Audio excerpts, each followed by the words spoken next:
প্রিয় মানুষদের সময় দিন। সময় বড় মূল্যবান।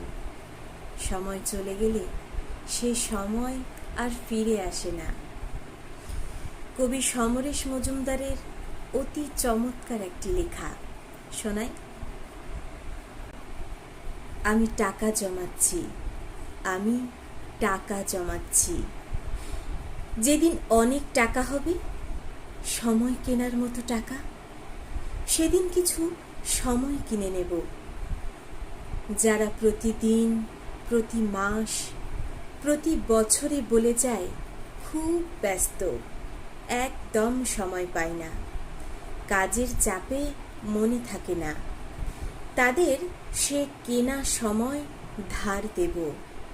সময় কেনা হয়ে গেলে আমি আবার টাকা জমাবো, এরপর কিনব অজুহাত। পৃথিবীর সমস্ত অজুহাত কিনে জমা করব। সময়ের অভাবে অজুহাতের কারণে কেউ যেন আর প্রিয় মানুষদের ভুলে না যায়। তাই অফুরন্ত সময় আর শূন্য অজুহাতের এক পৃথিবী বানাবো। অফুরন্ত সময় আর শূন্য অজুহাতের এক পৃথিবী বানাবো।